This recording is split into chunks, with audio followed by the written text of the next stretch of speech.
మన తొలి వెలుగు ప్రేక్షకులు అందరికీ నమస్తే. కాటదాన్ దగ్గర జరిగిందట ఈ ముచ్చట. కాటదాన్ దగ్గర శ్రీరామ్ నగర్ అనే ఒక కాలనీ ఉంటుందట. 6 నెలల కింద పెళ్ళి అయిందట. 6 నెలల కింద పెళ్ళి అయిన పెళ్ళమ్మగోడు ఎట్టుండాలి? మంచి సిలికా గోరెంక లెక్క ఉండాలి వాస్తవానికి.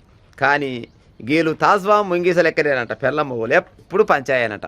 ఆ పంచాయి ఏడుదాకా దారి తీసిందంటే పెళ్ళాని గోడకేసి కొట్టిన దాకా తీసిందా దారి.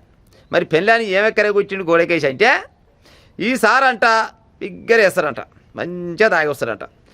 పెళ్ళి అయిన నాటి నుంచి ఇప్పటిదాకా ఎప్పుడు అదే పని అంట. రోజు రసరస గుసగుస రసరస గుసగుస రోజు పంచాయనట. అయితే మొన్న బిగ్గరేసిండట. ఇంటికి వచ్చిండట. ఇంటికి వచ్చి ఈమె పేరు ఏం పేరు అంటే శిక్షాంజలి అంట. శిక్షాంజలి కుమారి ఈమె పేరు. ఆయన పేరేమో చంద్రకుమార్ ఆయన పేరు. శిక్షాంజలి ఆకలి అవుతుంది బోబెట్టవా అని అడిగిండట. సరే తిందు పానుకొని గిన్నె అడిగిందట. గిన్నెలో బోబెట్టి కోటర్లు ఇంత కూరేసి ముందర పెట్టట కూసుందట. ఒక బుక్క పెట్టిన నోట్ల. ఒక బుక్క పెట్టంగానే పాడైపోను. మరి ఉప్పు తక్కువైందో కారం తక్కువైందో లేకపోతే ఇట్లా పాడైందో కానీ కూర బాగా నచ్చలేదంట. ఏం సంగతి కూర మంచిగా ఉండలేదని అడిగిందట. అయ్యో రోజు ఉన్నట్టు ఇయ్యాల పోయినా మరి అంతకంటే నేనేం చేయనని ఆమన్నదట. నాకు మారుత్రం ఇస్తావా అని అమాదానం లేపి అట్నే గోడకేసి వచ్చిండట. పిల్లని అమాదానం గోడకేసి వచ్చిండట. కథం గోడకేసి కొట్టంగానే నీళ్ళు బిర్ర బిసికింది ఆయనే. పాయ చుట్టాలు పక్కల ఉంటారు కదా, ఇంటి పక్కల లాలో ఈలో అని ఆలిముండవ ఎంత పని చేస్తేవరా ఏం కథలు అనుకొని ఆమెను చక్కగా ఉస్మానియా దవాఖానకి వేసుకుపోయారంట. ఉస్మానియా దవాఖానకి వేసుకుపోగానే ఆడిపోయి డాక్టర్ పట్టుకొని చూసిండట. చేయి పట్టుకొని చూస్తారు కల్లా అయిపోయింది అయ్యా, ఆయుష్ లేదు, ఇంటికి కొనుక్కోరని చెప్పిండట. కథం తీసుకొచ్చిరంట. కేజీ చేస్తే ఆయన కొనవి లోపలేసిరంట. అవురా చంద్రకుమార్ కూర పాడైపోను, కూర దేవుని చెప్పు, రోజు మంచిగా కూరుతుంది. ఓ నాడు జర ఇన్ని నీళ్ళు ఎక్కువైతే, ఇంత నూనె తక్కువైంది, ఉప్పు ఎక్కువైంది, కారం ఎక్కువైంది, ఏదో రకంగా ఉండి పాడవుతుంది. ఆయన కాకుంటే మళ్ళీ తెల్లరు మంచి కూర వండుకుంటామా, నచ్చకుంటే నువ్వన్న వండుకొని తింటామా ఏమా. అది కూడా లేకుంటే పట్నంలో మస్తుగా ఉంటాయి కర్రీ పాయింట్లు. ఏడవైనా కానీ 50 రూపాయలు ఇస్తే 2 రకాల కూర ఇస్తారు తింటామా.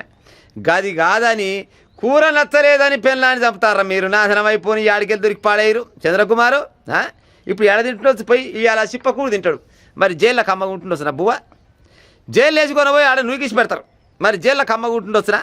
గింత అధ్వానం పాడైతారా నాయన, నాకు అర్థం కాదు. కానీ కూర నచ్చలేదని పెళ్ళాన్ని చంపిన మొగడని పేపర్కి వస్తే నాకైతే నవ్వు వచ్చింది. పాడైపోను పాపం చచ్చిపోయింది, బాధే ఉంది. కానీ కూర నచ్చకుంటే చంపుతుండొచ్చు అనుల్లా. 6 నెలల పిల్లగాడు అంటే ఎట్టుండాలి? మంచిగా నచ్చిన రకంగా వండుకోవాలి, ఇష్టం వచ్చిన సినిమా చూడాలి, సిగారు చూడాలి, ఎంజాయ్గా ఉండాలి. కొత్త జంట అది పక్కకు పెట్టి ఎప్పుడు చూసినా పంచాయి.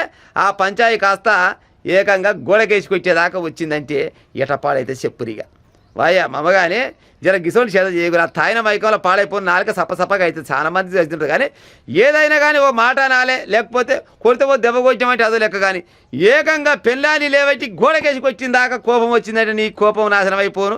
ఇవాళ కొనపోయి జైలు వేస్తే జైల్లో 12 రకాల వంటలు పెడతారు. 7 కాడికి నెమరు పెట్టాలి. ఇక తినిపో మంచిగా జైల్లో చిప్పకూడదు తింటే ఇప్పుడు కమ్మగా ఉంటుంది ఇక బువ్వ.